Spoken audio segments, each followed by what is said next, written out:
Halo teman-teman, welcome to daily update untuk Bitcoin dan juga Ethereum ya. Nanti kita akan coba bahas semua secara bersamaan dan juga dari ETF flow seperti biasa. Nanti kita akan coba cek ya untuk update-nya secara harian ya, karena kita masih ada di pertengahan minggu, jadi kita belum bahas secara spesifik untuk potensi closing di weekly time frame-nya seperti itu. Sebelumnya saya mau info sama teman-teman bahwa kita ada grup Discord ya, secara free yang teman-teman bisa join. Caranya cukup mudah, tinggal klik link yang ada di pin komen ya, sudah saya sertakan di sana. Jadi teman-teman bisa langsung join di sana untuk di Discordnya ya. Saya lebih sering untuk update, biasanya untuk idea dan juga kalau ada event-event penting ya dari news, biasanya saya lebih sering untuk upload di sana ya. Karena memang kalau di YouTube, memang kita setiap hari hanya satu biasanya ya untuk update-nya. Seperti itu. Disclaimer on ya, sebelum saya mulai, bahwa apa yang akan saya sampaikan di sini ini merupakan edukasi semata ya, bukan ajakan untuk menjual maupun membeli satu aset ya. Jadi teman-teman perlu analisa ulang lagi apa yang saya berikan untuk informasinya di sini. Jadi teman-teman tidak bisa telan mentah-mentah, teman-teman juga harus punya analisanya teman sendiri. Seperti itu. Dan oke, langsung aja kita mulai untuk di Bitcoin dulu ya. Seperti biasa kita lihat untuk closingnya ya, setelah area supply yang sudah kita mention sebelumnya ya. Dia cenderung membentuk rising wedge ya, atau channel ya. Kalau saya lihat, kita sudah sering mention juga di Discord bahwa kita membentuk channel yang cukup valid sebenarnya. Kita sudah retest beberapa kali di area atas dan juga untuk bottomnya juga beberapa kali kita retest ya. Setelah itu kita lihat pergerakannya juga kurang begitu menarik setelah dia membentuk channeling up. Apalagi kita melihat dia juga sudah mendekati area-area supply ya yang terjadi di time frame daily-nya seperti itu. Jadi memang kalau kita harus pullback dulu ke bawah, ini merupakan satu hal yang cukup bagus bagi kita.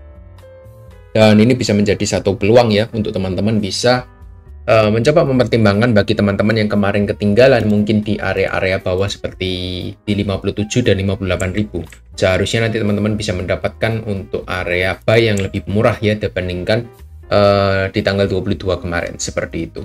Kita lihat setelah dia jebol dari channel, target saya yang pertama ada di 63.500. Apabila target pertama dijebol, kita akan melihat target kedua di 60.800 sampai 6500. Ini akan dituju untuk Bitcoin seperti itu. Karena kalau kita coba tarik ya dari bottom to high, untuk target koreksi minimum sebenarnya ada di 60.500 ya untuk area 50%-nya. Dan ini juga confluence dengan area major support yang sudah sering saya mention di video-video sebelumnya seperti itu. Ini akan berpotensi menjadi area support barunya untuk Bitcoin. Ya, jadi semoga bisa menjawab pertanyaan teman-teman yang bingung ya.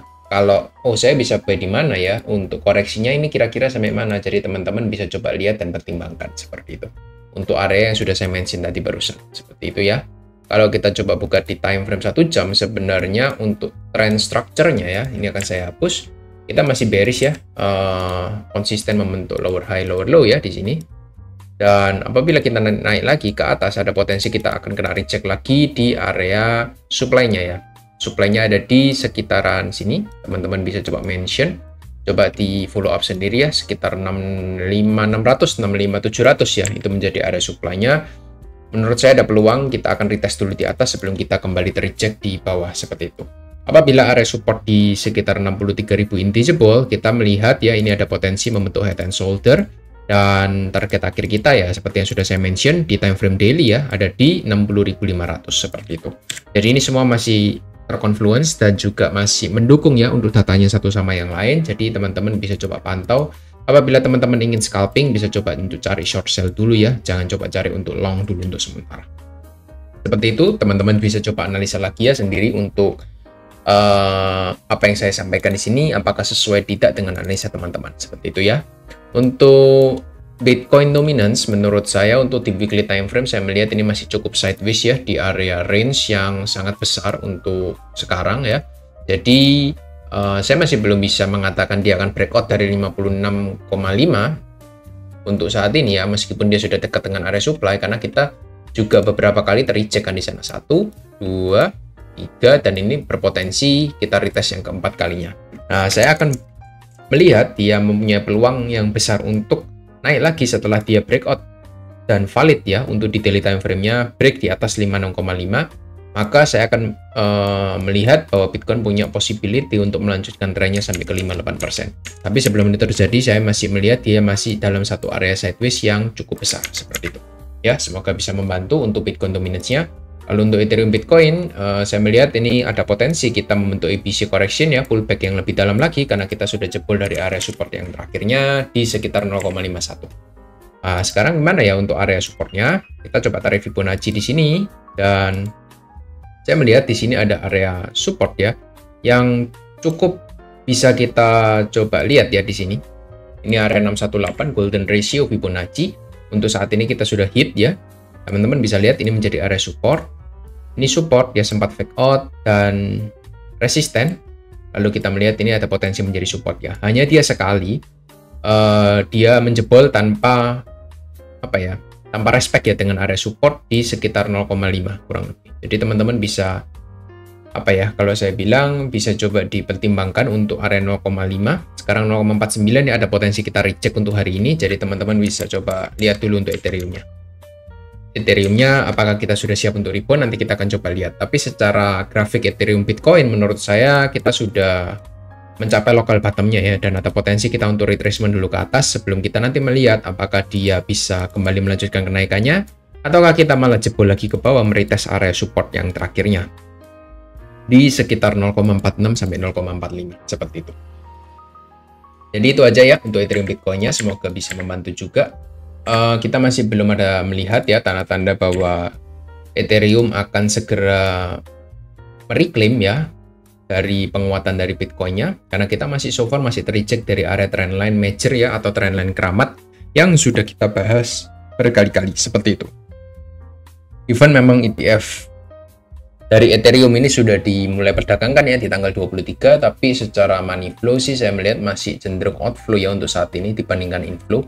Tapi ya kita lihat ini merupakan satu part of correction ya setelah dia berhasil change of character di sini di momen tanggal 17 Mei kemarin seperti itu. Jadi itu aja ya untuk Ethereum Bitcoin. Yang terakhir kita akan coba lihat untuk Ethereum-nya. Untuk Ethereum ini pergerakannya juga sama ya. Untuk Ethereum saya melihat ini yang membentuk channel, dan setelah dia jebol dari channelnya ya kita melihat dia akan berpotensi untuk breakdown ke bawah seperti itu. Lalu targetnya sampai mana? Targetnya kita coba ukur menggunakan Fibonacci ya, dan kita mendapatkan satu area support ya. Saya coba cari untuk area supportnya dulu. Kita lihat di sini ada area support ya, support yang lumayan penting juga. Tapi kalau teman-teman lihat di sini, kenapa kok saya tandai di area-area 3160 sampai 3150 ya untuk supportnya? Karena saya melihat di sini ada rejection yang cukup kencang ya. Lalu di sini dia juga sempat untuk slowing down momentum ya ketika dia mencapai area sana 3650. Jadi saya akan tarik ke samping untuk menjadikan itu area support barunya seperti itu. Tapi kalau ini nanti dijebol ya saya melihat untuk area support terakhirnya ya dia ada di area major supportnya ya di sekitar 2900. Itu merupakan area yang ya menurut saya pertahanan terakhir dari Ethereum lah. Tapi seharusnya kalau memang kita ingin ya melihat untuk Ethereum ini bisa kembali melanjutkan kenaikannya, dia tidak boleh jatuh lebih dari area $3.000 per Ethereum ya. Jadi per koinnya tidak boleh drop lebih dari 3.000 karena ini merupakan area Fibo 618 ya. Dan kalau dia masuk ke 786 menurut saya kurang begitu kuat ya untuk penguatan dari trennya. Karena memang wave 1, wave 2 itu harusnya cuma 618 maksimalnya. Setelah itu kita harus naik lagi ke wave 3 untuk lebih tinggi lagi seperti itu. Itu aja yang bisa saya bahas dari Ethereum-nya. Juga mirip-mirip dengan Bitcoin ya so far untuk sekarang. Jadi yang terakhir kita cuma lihat dari total tiganya dia sedang pullback ya atau retracement ke bawah. Ini juga mengikuti dari pergerakan dari Ethereum dan juga Bitcoin seperti itu. Jadi sama semua ya. Untuk pergerakannya kita cuma bahas cukup major ya Bitcoin, Ethereum, dan yang lainnya juga biasanya mengikuti. Lalu kita lihat untuk ETF sendiri ya sebenarnya nggak ada yang baru ya untuk sekarang ya. Saya lihat dia cuma outflow di tanggal 23 Juli sebesar $78 miliar ya. Itu hal yang kecil menurut saya karena kita lihat di tanggal 19 dan 22 Juli ya inflow-nya itu $900 miliar. Kalau kita bandingkan dengan outflow $78 miliar ya nggak ada apa-apanya kan, tidak sampai 10%-nya dibanding 2 hari inflow yang terjadi seperti itu. Bahkan kita lihat di tanggal 24 Juli kemarin overall kita inflow masih $44 miliar. Jadi secara ETF sebenarnya juga ya ini masih mencetak all time high juga ya. Kita lihat apakah ada tanda-tanda koreksi. ya kalau kita melihat sudah higher high, ya ada potensi memang kita mendapati area koreksi barunya ya, untuk membentuk higher low baru seperti ini. Tapi selama data masih belum menunjukkan bahwa ETF ini outflow, ya kita masih belum bisa berasumsi ya, ini masih berpotensi untuk melanjutkan kenaikannya. Kita punya area resisten di sekitar 20.000 itu sebagai area psikologisnya untuk saat ini.